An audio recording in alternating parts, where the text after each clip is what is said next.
Hi there everybody, I'm Rosslyn and welcome to Chapter 5 of Knightmare, the Dragon's Lair. A rather fabulous game book, it says, although we get quite a lot of novel at the start. It's written by Dave Morris, hiccuping.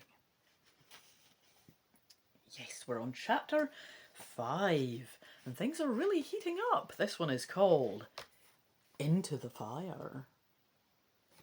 Well, let me check who the illustrations are by again. It was by Arcadia, Arkadia. And this book was made in 1993, so it's comparatively late in the 80s and 90s game book scene. It's one of the rarer ones. All right, Into the Fire. It was 3 days since they had ridden out from the castle. Now, late on the night of the winter solstice, the stars glittered like hoarfrost in a black marble sky. The river had grown warmer as they followed it upstream. It melted the snow on its banks and left a veil of steam hanging in the chill night air. Osric pointed to where the river emerged from a fissure in the rocks. "That cave must be the dragon's den. Tether the horses. We'll go on foot." They trudged up a steep, snow-covered slope. The water was gushing out of a lightless cavern mouth. William smelt a warm, sour-sweet reek. It reminded him of the reptile house at the zoo. One of the warriors produced a flint and tinder to strike sparks. Torches flared into life, casting a harsh amber glare off the rocks and sparkling snow. They could now see a low passage winding off into the mountain. If the wizards... Oh, wait, who's speaking? Sorry. Oh, right. If the wizard's here already, the light of the torches will warn him we're coming, William pointed out. Osric nodded glumly. There's no choice. He pointed to the narrow rock ledge running alongside the underground river. It was slippery with condensation. We daren't go any further without the torches to light our way. There was enough room on the ledge for 2 people to walk side by side. The river gushed alongside, splashing the rocks. The warriors stepped forwards nervously. They were willing to give their lives in battle, but none wanted to meet his death by falling into the torrent of the underground river. Progress along the ledge seemed to take forever. I get a picture of them walking along, say, ledge there, 2 by 2, with the river right by them. Looking a lot calmer than I would have expected, but you can't see it moving. It could be very, very turbulent. It does look quite choppy, the river. Yes. Wouldn't want to fall in, certainly. Several times William's feet slipped and he had to clutch at the cavern wall for support. Osric and the others were faring no better. They looked like a bunch of people trying ice skating for the first time. It might have been funny except for the thought of the mad wizard and the dragon waiting up ahead in the darkness. It's more funny for me because I'm not having to be there. I'm sorry, mate. Oh, no, though. At last they rounded a bend in the passage and found themselves in a wide cavern. The torchlight barely reached the stalactites hanging like giant teeth above them. There was more space here, at least 10 paces between the wall and the river, and it was much warmer. The warriors gave an audible sigh of relief as they flung off their heavy furs. Osric gave orders for them to spread into a proper battle order. He placed himself and 4 others in the front rank, armed with swords. Behind them came 5 spearmen, with the points of their weapons projecting past the shoulders of the men in front. William was given 2 torches, and one of the younger men frowned when he was also given the task of holding a torch. "It's a warrior's job to fight, not carry torches," he grumbled.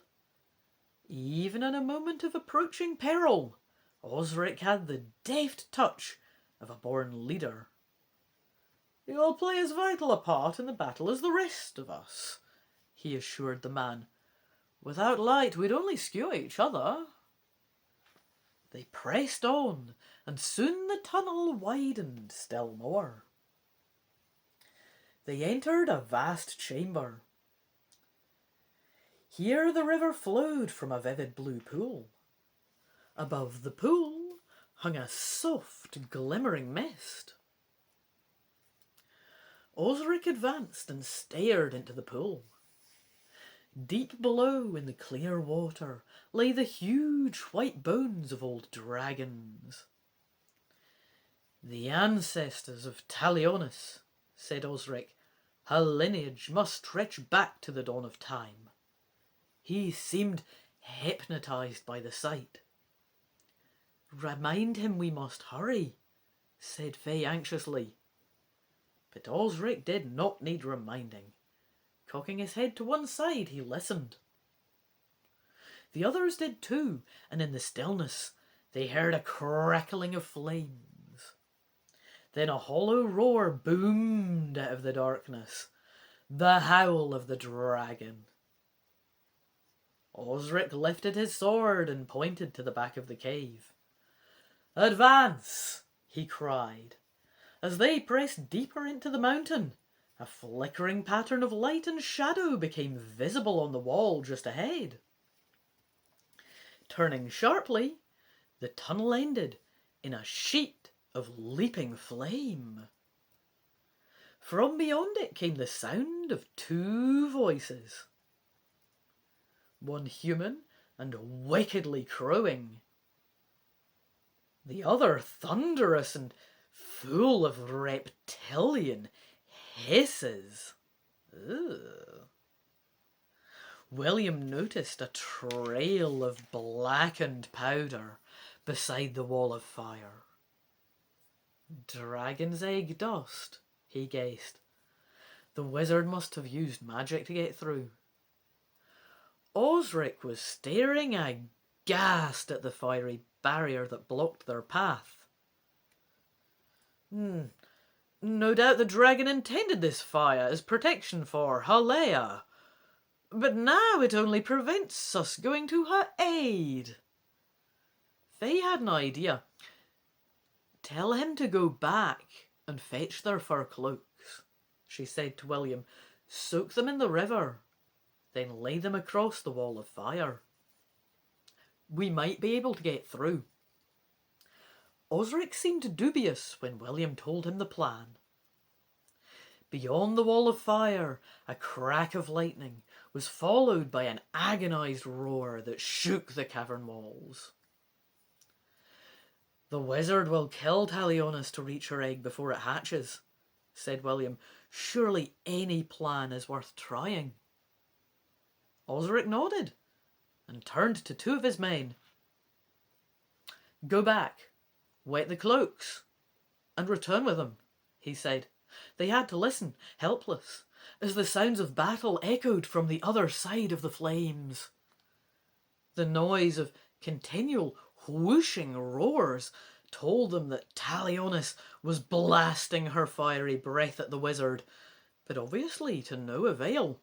His thin, cackling laughter only became louder as he chanted the lightning spells that were steadily driving her back. the two men came racing back, each with a bundle of sodden furs. Without waiting for an order, they hurled these down across the wall of fire. The flames dropped. Steam and smoke drifted up, along with a reek of scorching fur. "Now," called Osric to his men as he dived through into the chamber beyond. William felt the flames scorch his boots as he ran through behind the others. They were in a great domed cavern. On the far side, nestled on a shelf of rock, the dragon's egg gleamed golden in the flickering firelight.